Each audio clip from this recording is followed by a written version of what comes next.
최영일의 시사본부 10분 인터뷰. 네, 10분 동안 정말 자세한 내용을 10분 추려서 말씀드리는 10분 인터뷰입니다. 자, 여론조사 문항부터 토론회, 망언 막말 리스트, 국민의힘 본경선이 가까워지면서 이 후보들 간 공방 거칠어지고 있는데요.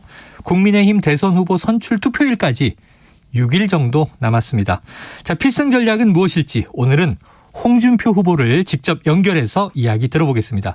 자, 홍 후보님 안녕하세요. 안녕하세요. 네, 자, 저희 시사본부 시작하기 직전에 오늘 경선 룰 결정이 잘 되겠나 하는 우려가 있었는데 속보가 나왔지 않습니까? 그렇습니다. 후보님 그 내용에 합의하신 건가요? 합의 여부가 아니고 네. 그건 사지선다형으로 하는 것으로 확정이 됐죠. 네네. 예. 사지선다형 그게 주장하셨었고. 맞죠. 네. 그게 맞죠. 기존에 했던 그게 방식이고. 상식에 맞는 것이 네. 당원 투표도 한 번 하는데 네. 여론조사 투표를 4번 하게 해서는 말이 안 되죠. 네, 그래서 한 번 하는 것이다. 그렇습니다. 그렇죠. 이제 기호대로 네 분의 후보가 쭉 있고 한 명을 찍는 네. 거죠, 보통. 그렇죠. 네, 그래서 사지선다형을 주장하셨는데 이제 윤석열 후보 캠프 쪽에서는 이제 1대1 가상 양자 대결로 하자. 이런 입장이어서 아니, 그게 네. 상식이 반하죠. 네, 상식에 반한다. 자, 그런데 이제 이 조금 전에 네. 속보는 조금 이제 혼동스럽습니다. 왜냐하면 1대1 가상 대결을 4명 사지선다로 한 번에 물어본다. 이렇게 기사가 나와서 이게 어떻게 운용된 건가 좀 그게 궁금한데. 한 번에 물어보는 거는 똑같죠. 네, 그게 결국은 이제 사지선다로 받아들이시는 거죠. 그렇습니다. 알겠습니다. 예. 그러면 홍 후보님은 이제 오늘 선관위 결정에 만족하시는 거고요. 만족, 불만족이 아니고 네. 그게 상식에 맞는 거죠. 네, 상식에 맞는 결정이다. 이렇게 얘기하셨습니다. 네. 자, 어제 이제 충청권 TV 토론회가 있었습니다. 네네. 저도 이제 한 90분 전체 다 보고 있었는데 약간 좀 기존의 토론보다는 맥이 빠졌다, 재미가 없었다 이런 평들이 많습니다. 이게 윤석열 후보가 단답형 답변을 많이 했고요. 또는 좀 예. 심사숙고하는 표정, 머뭇거리는 태도, 조금 대답도 느렸고 좀 구설이 계속되다 보니까 전략을 바꾼 건가 하는 느낌도 들었는데 어제 상대하셨으니까 홍 후보님께서는 좀 윤 후보의 태도 어떻게 느끼셨습니까? 윤 후보는 지금 정치한 지 얼마 안 돼가지고 그렇죠. 국정 수행 능력이나 정책 담당 능력에 있어서는 상당히 어려움이 많을 겁니다. 네네. 그래서 여태 윤 후보를 상대로 정책 토론하기가 상당히 어렵습니다. 정책 토론 그래서 어렵다. 그런 점 감안해서 어제 이제 토론을 했는데 네네. 그게 이제 도덕성 검증은 지난번에 한번 했기 때문에 네네. 정책 토론회로 이제 한번 하니까 국민들이나 당원들이 보기에는 싱겁죠. 자, 싱거웠을 것이다. 네, 괜찮지 않습니다. 네. 그 정도로 하는 게 맞습니다. 네, 개인 도덕성은 검증을 했고 어제는 정책 중심이었는데 예, 윤 후보는 정책 토론은 어렵다. 그 어제 유승민 후보가요. 예, 이 플랫폼 노동자에 대한 이야기를 물어보니까 예, 상당히 좀 이 생각을 깊이 하면서 예. 앞으로 고용보험을 도입해야 되지 않겠나 싶진 않지만 이런 답변을 하는데 이 홍 후보님 모습이 카메라에 잡혔는데 좀 회심의 미소를 띠고 계셨어요. 혹시 그때 무슨 생각하셨습니까? 제가 그랬습니까? 네네. 그건 동문서답한 거죠. 아니 말씀하신 대로 지금 올해부터 이미 특수고용 네. 노동자에게 고용보험이 적용이 시작됐어요. 예. 그런데 앞으로 이걸 도입할 것이다라고 얘기하는 게 좀 이제 그 동문서답한 거죠. 동문서답이다 이렇게 얘기하셨습니다. 자, 어제 깜짝 여론조사 결과가 나왔습니다. 예. 이재명 후보와 이 가상 양자 대결, 오차범위 밖에서 윤석열 후보보다 홍준표 후보가 더 경쟁력이 있다. 이런 결과였는데 많은 예. 언론에서 깜짝이라고 얘기를 했어요. 홍 후보님은 어떻게 분석하고 계세요? 그거는 흐름상 그렇죠. 지금 아마 아직도 경선을 앞두고 계속 여론조사가 나올 겁니다. 아, 네네, 그렇죠. 그런데 지금 흐름이 그렇게 되죠. 네네. 흐름이 그렇게 되는데 그거는 깜짝 여론조사라고 하기는 좀 그렇습니다. 여태 네. 흐름이 이제 쭉 그렇게 이어져 왔으니까 아마 시간이 지나면 좀 더 차이가 벌어질 겁니다. 그러면은 홍 후보님 최근에 이제 윤석열 후보는 위험이 한가득이다 이런 말씀도 하셨는데 그렇죠. 시간이 흐르면은 이제 윤석열 후보의 단점이 드러나고 홍 후보님의 이제 강점이 부각될 것이다. 이렇게 이 흐름이 맞다고 보시는 거예요? 지금 흐름이 그렇지 않습니까? 네네. 예. 추석 명절 전에 골든 크로스 하신다고 했는데 지금 양강 구도입니다. 그거는 추석 전에 2주 전에 그게 이제 나오기 시작했죠. 네. 그래서 그 상태가 지금 계속 유지되고 있는 것 아닙니까? 네. 그래요. 자, 지금 여론조사를 잠깐 언급을 했기 때문에 이 말씀을 드려야 되겠네요. 자, 민주당 네. 이재명 후보가 34.9%, 국민의힘 홍준표 후보가 35.6%, 정의당 심상정 6.3, 국민의당 안철수 5.2 이렇게 나온 결과고요. 자, 윤석열 후보가 나오면 이재명 후보가 37.3, 윤석열 후보가 31.1. 그래서 이게 지금 홍 후보님의 경쟁력이 높게 나온 어제 여론조사인데 이게 이 MBC 의뢰로 지난 23일, 24일 이틀간 전국의 만 18세 이상 남녀 1,003명 대상으로 사자 대결을 조사한 겁니다. 자, 자세한 사항은 중앙선거 여론조사 심의위원회 홈페이지 참조하시면 되고요. 자, 홍 후보님 오늘 오전 11시에 지금 이 본선 주자로 확정된 이재명 후보 오늘 이제 예비 후보 등록을 했고요. 문재인 대통령과 청와대에서 회동하지 않았습니까? 예. 예, 어떻게 보셨어요? 부적절합니다. 부적절하다. 그게 왜 부적절하나 하면 네. 아마 회동 장소가 춘추관으로 돼 있을 겁니다. 상춘제 이렇게 나오고 본관이 있는데요. 아니고. 네네. 본관이 아니고. 네. 그런데 본관에서 하면 그 대통령 기록물 관리법상 그 의무적으로 녹취를 해야 됩니다. 아, 네네. 근데 춘추관에서 하면 녹취를 할 필요가 없거든요. 네네. 그 밖에서 별관에 이쪽 나와서 하면. 네. 그러니까 기록을 안 남기겠다는 엄밀한 해동이죠. 은밀한 회동이다. 네. 그거는 맞지 않는 게 우선 회동 장소도 맞지 않고 기록을 안 남기겠다는 그 의도도 알 수가 없는 게 대장동 비리의 주범으로 몰려있는 사람이 대통령을 지금 만나가지고 둘이 무슨 말을 하는지 아무도 몰라요. 네네.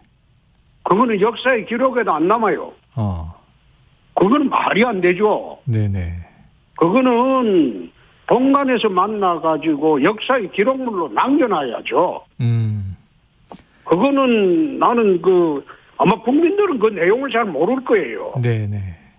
그런 식으로 만나가지고 둘이가 어떻게 짬짬이 하는지 국민들이 어떻게 알아요? 지금 그 이재명 지사는 대장동 비리의 주범으로 몰려 있습니다. 네. 몰려있는 사람하고 대통령이 만나가지고 어떤 짬짬이를 하는지 국민들 모르게 자기들이 무슨 말 했는지 어떻게 또 밀약을 했는지 네. 국민들이 모르지 않습니까? 자, 지금 공개적으로 대통령으로서 아주 부적절한 행동이에요. 부적절하다 이렇게 언급해 주셨어요. 행동. 네. 그래서 지금 이제 사실 공개해서 만나서 50분 회동이 있었던 걸로 이제 보도는 나왔는데 이게 본관이면 녹취가 되지만 이 외부 별관이기 때문에 녹취가 되지 않는다. 그래서 어떤 은밀한 짬짬이가 있었는지 알 수 없다. 자, 대장동 이제 수사 라인에 있기 때문에 이것은 적절치 못하다 이렇게 얘기를 해주셨어요. 야당이 계속 지금 말씀하신 대목, 청와대가 대장동 수사에 가이드라인 주는 것 아니냐 이런 비판을 하고 있고 특검 주장하고 있는데요. 지금 한 가지 오늘 뉴스의 쟁점이 이런 겁니다. 이제 성남도시개발공사의 황무성 전 사장이 녹음했다는 음성 파일이 나온 건데요. 지금 거기서는 이제 계속 압박을 받고 이제 물러날 수밖에 없었다는 이제 입장이고 이재명 후보는 왜 그만두는지 의아했다. 그런 상황은 알지 못한다. 이렇게 이제 부인을 했는데 혹시 황무성 녹취록에 대해서 들어보셨습니까? 모든 어떤 말을 하더라도 대장동 비리의 주범은 대장동 그걸 설계한 사람입니다. 네네. 설계자다. 설계자가 주범이죠. 네. 그럼 설계자가 누굽니까? 그거는 강로이고 뭐고 따질 필요가 없어요. 네. 비리 구조를 설계한 사람이 그게 주범이죠. 그것만 딱 보면 수사 방향이 바로 나오는데 어떻게 자기들끼리 그거 은폐하려고 하면 되겠습니까? 자, 제가 대통령이 네네. 되면 그거는 관련 대학뿐만 아니라 여야를 불문하고 그거는 감옥에 보냅니다. 네네. 그건 정치보복도 아니에요. 그래서 인생비리예요. 지난주 국정감사에서요, 이 국토위 국감에서 이제 심상정 의원이 네.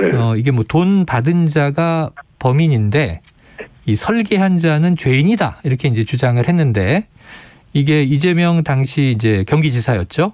어제부로 이제 그만뒀습니다만 그때 답변은 이게 이 도둑질을 설계했으면 도둑인데 자신은 이제 공익환원을 설계했으니까 착한 사람이다 이런 취지의 답변을 해요. 그래서 이제 네. 말씀하세요. 어이가 없는 게, 네. 어이가 없는 게, 그 공익환수라는 것도 국민들이 잘 몰라서 그런데, 네네. 그게 어느 개발 단계에서도 공공용지를 기부 체납을 받습니다. 네. 학교 부지도 받고, 응?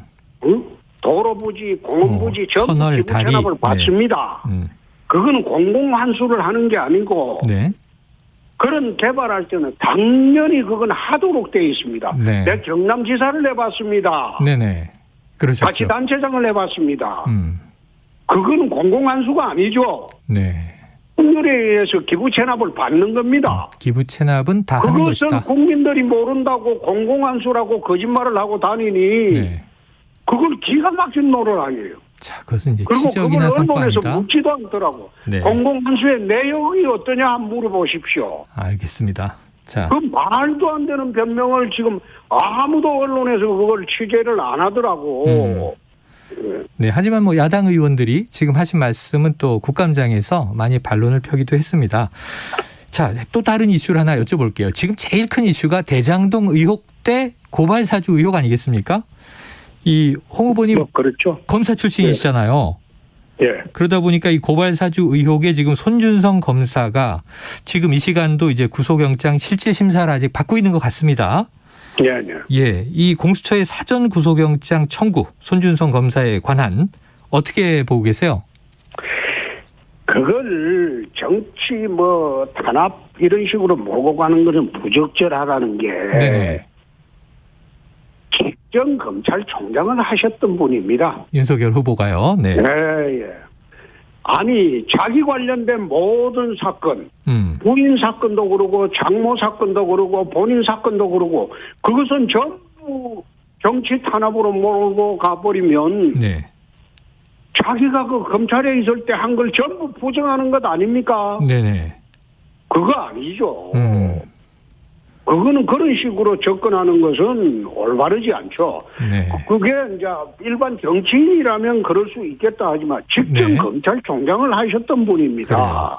알겠습니다. 근데 그분이 자기 관련되는 거는 전부 정치 탄압으로 그런 식으로 호도를 한다면 그런 직전 검찰총장을 하셨던 자기가 검찰총장 할 때 검찰 전체를 부정하는 것 아닙니까? 네. 그렇죠? 자, 윤석열 후보가 이것을 정치 탄압이라고 주장하는 것은 잘못된 것이다. 그거는 일반 정치인이 한다면 내 이해가 가지만 직전 검찰총장이 검찰총장이니까. 자기가 속했던 검찰 조직을 향해서 정치 탄압이라고 주장하는 것은 자기가 검찰에 있을 때 모든 수사를 전부 정치 수사로 똑같이 취급하는 거 아닙니까? 알겠습니다. 그건 옳지 못하죠. 네. 지금 홍 후보님은 뭐 대장동 의혹이나 지금 고발사주 의혹이나 다 법대로 엄중하게 해야 한다. 그런데 이게 그렇죠. 정치적인 이슈가 아니다. 이렇게 이제 얘기해 주셨어요. 그거는 정치적인 이슈로 끌고 가니까 지금 네. 문제가 되는 것이죠. 그건 사법적인 팩트 문제입니다. 사법적 팩트. 팩트가 확인이 되면 대통령도 거기 벗어날 수가 없어요. 네, 네. 알겠습니다. 그러면요, 후보님. 이번에 이제 시간이 거의 다 됐는데 정치적인 이슈를 좀 여쭤볼게요.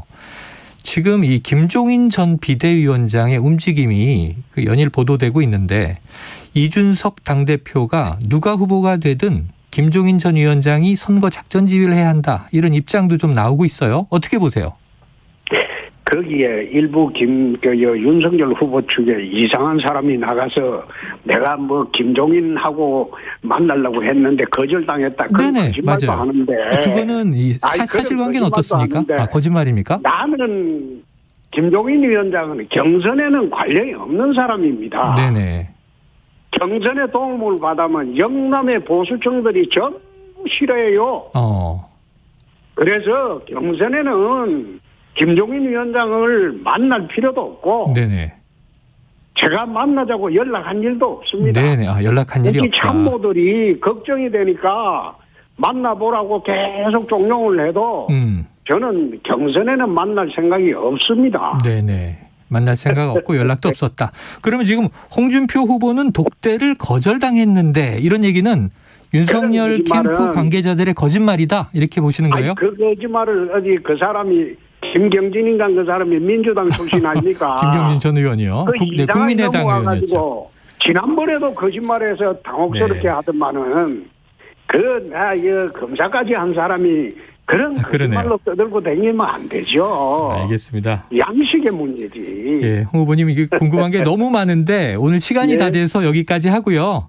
다음에 또 경선 전후 해서 연결드리도록 하겠습니다. 오늘 말씀 고맙습니다. 네네. 예, 지금까지 홍준표 국민의힘 대선 경선 후보와 이야기 나눴습니다.